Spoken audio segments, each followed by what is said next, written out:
with the maximum possible restoration of native habitat that enhances indigenous biodiversity, that enhances river water quality, also improves resilience to natural hazard, and also enhances the hina kai values throughout the whole of that restoration area.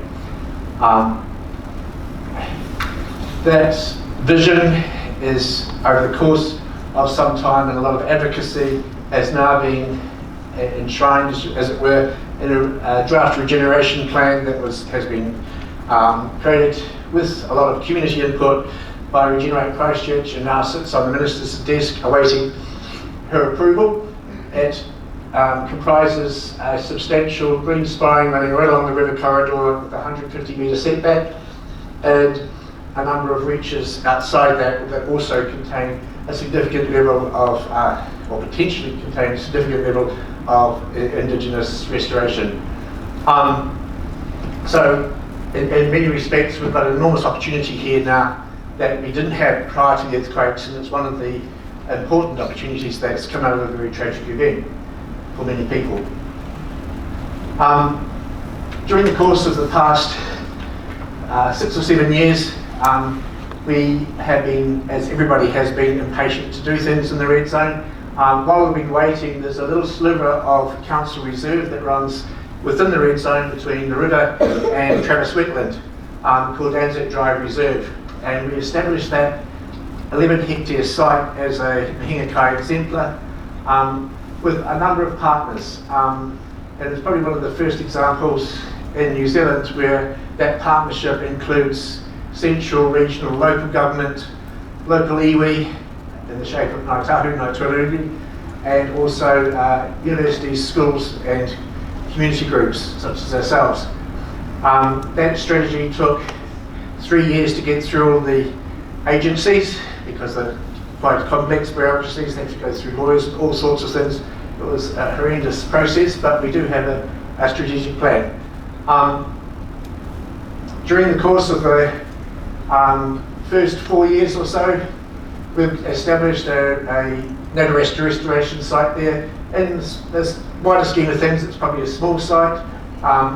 Over the course of the last 4 years, we've probably planted out 12% of that 11 hectares. Most of the hectares are actually waterways, so we're just supporting the riparian margins through those waterways. Over 7,000 native plants have been introduced there, and it's taken about 7,000 voluntary hours to do that, and that's been supported by 1,500 hours of paid hours of coordination to do that. And on average, if you look at the costs, it comes out at about $10 per square metre or $10 per plant to get it to this level where it's almost self-sustaining.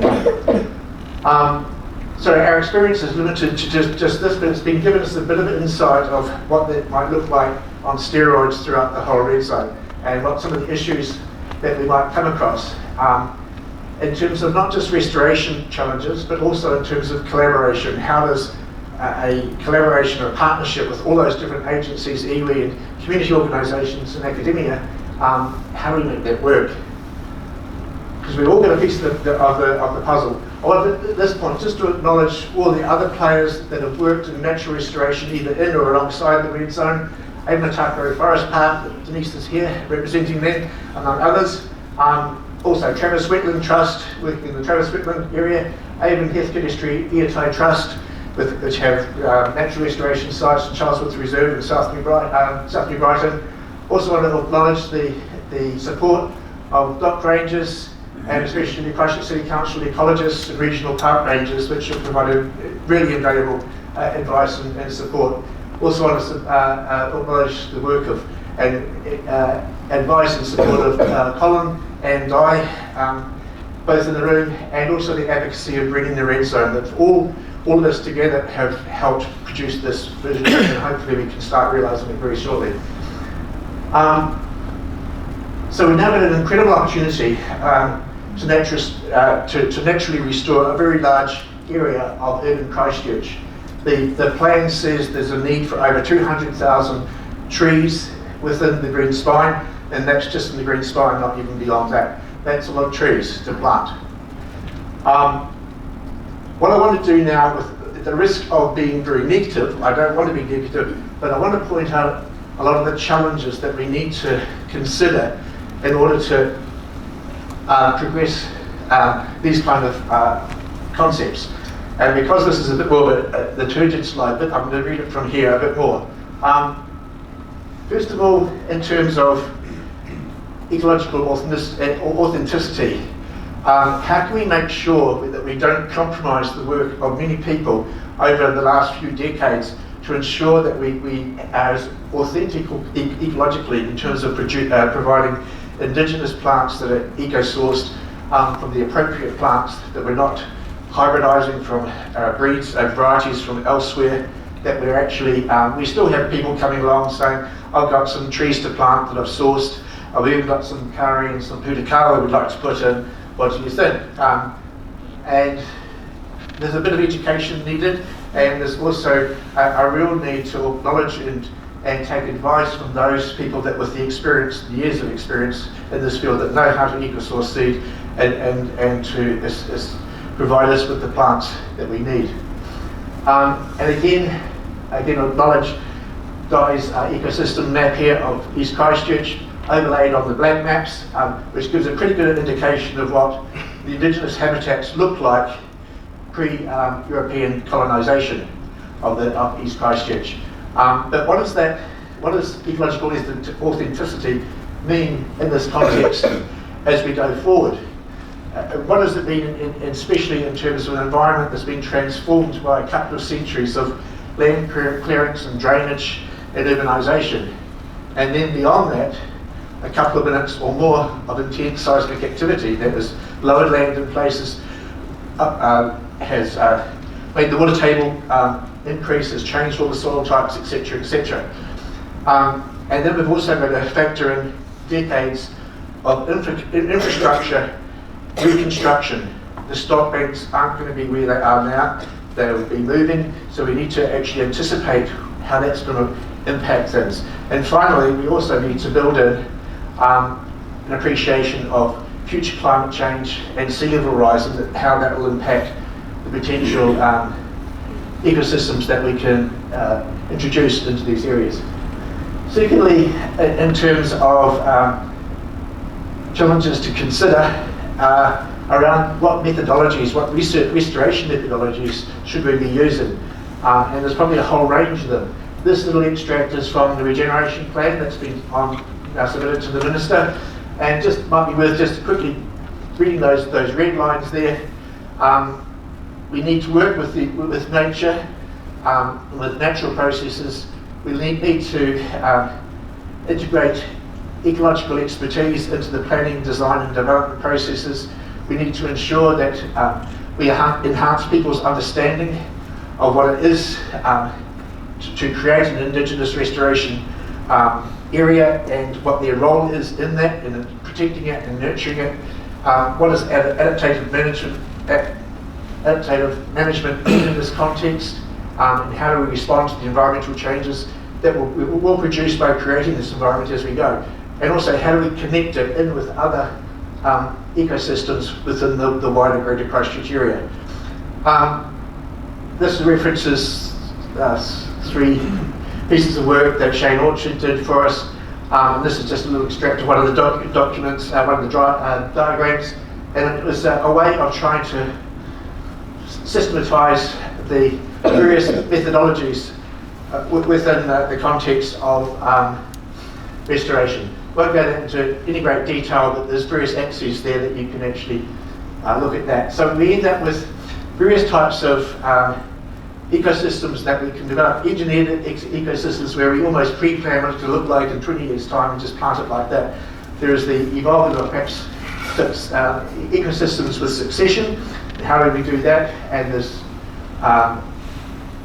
proposals to sort of just cast seeds, say Pora, Harakiki and Te Koka seeds in a mix, and just see on a section how we just put that there to manage weeds, and then underplant with the more mature later successes as we go through. And also, how do we other ways of doing it to protect already existing. naturally regenerating ecosystems and extend those. So the Ōtākaro Forest Park have been doing a lot of good work around that. Community participation versus professional implementation, how do we get that balance right? The aesthetics is really important. We have a former minister that keeps on talking about junk parks and how we need to be very tidy and all these kind of things. We need to keep re-educating people that wild and successional systems aren't necessarily fitting into those neat boxes. And we need large-scale sites so we can avoid edge effects and produce buffer zones. Also, it's really important we consider the nursery services and we support sustainable enterprise models that the domain nursery services that provide eco-sourced plants are doing such a great job with. We need to make sure that whatever we introduce into the mix as well with prison support and community efforts don't undercut those existing bodies of wealth, rich expertise that we need to keep on and sustaining them. We need established services that are scalable, but we need them to be planned with sufficient lead-in times so that we can make the most of training and employment opportunities and actually recognise the benefits of local professional expertise.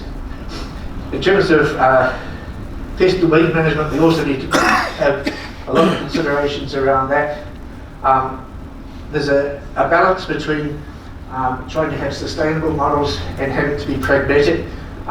The use of glyphosate sprays, for example, the calicity virus for the rabbits at the present time, not necessarily things that people like to do, but they're necessary evils in order to expedite the things that we need to do. There's also tension between drainage and ecological priorities at times. It's quite disheartening sometimes to plant a lot of riparian margins just to have contractors have to come through to thin out the flaxes to prevent friction for flood flows and things like that. So it's getting those balances right that's really important. Also building in resilience to sea level rise and to flooding, and to also acknowledge that some of our systems need to be allowed intermittent flooding from time to time. This is really important, I think. How do we engage communities in such a way that we don't allow the gung-ho, rip, shit and bust type approach that people are really keen to do. And for this particular environment, we've been waiting 8 years to plant it out. At the same time, there's a lot of constraints that actually prevent us from knowing where to plant right now. And it's likely to be the same for at least another 10 years because we've got infrastructure works that aren't programmed for some time, and that's going to impact where we can plant and when we can plant. So it's quite a delicate balance working out how do we keep harnessing the community passion and support for these initiatives, at the same time managing to direct it in a way that's productive. We don't want to be calling out plants that volunteers have planted because they're inappropriate or in the wrong place.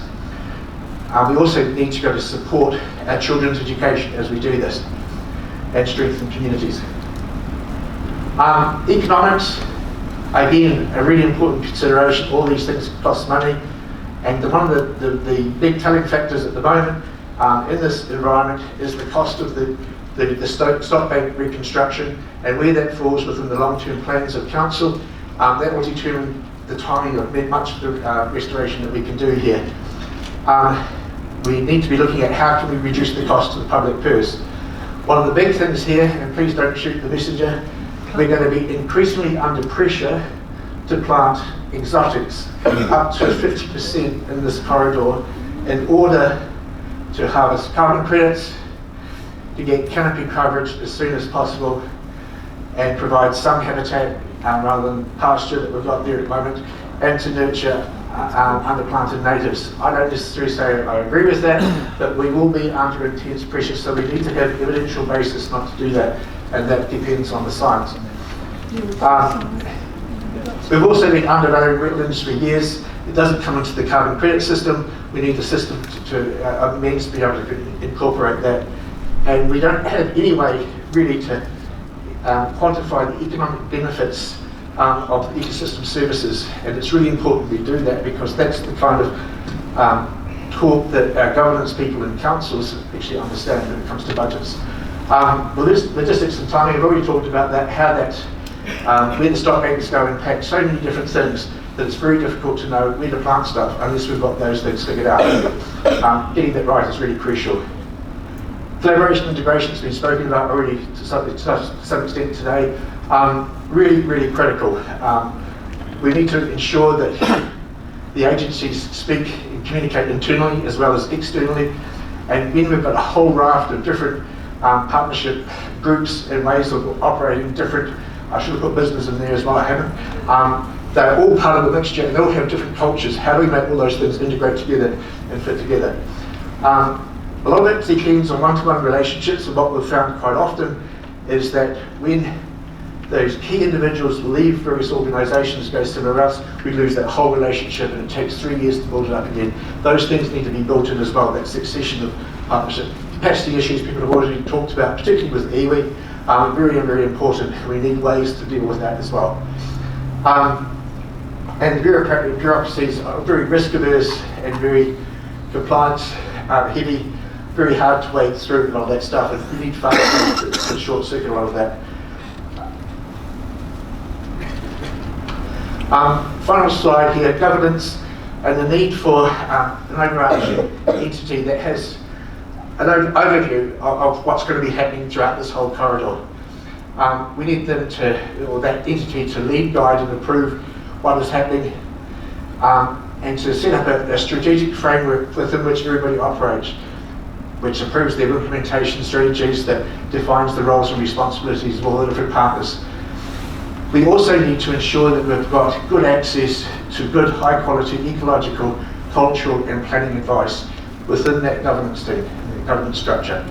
All of those three things are critical to the success of how this might pan out. We're looking at a program that's going to last more than 1 decade here. It's not a short-term thing. But we need to grant license to experiment and innovate in this process. It is, as we defined before, the living laboratory. And that governance team needs to be able to monitor and review and evaluate and continually adapt as things progress. So, although the challenges are many, they are not insurmountable. The opportunity to bring Indigenous nature back into our city is just too great to not give it our best shot. And we owe that to our future generations. So thank you. Cheers.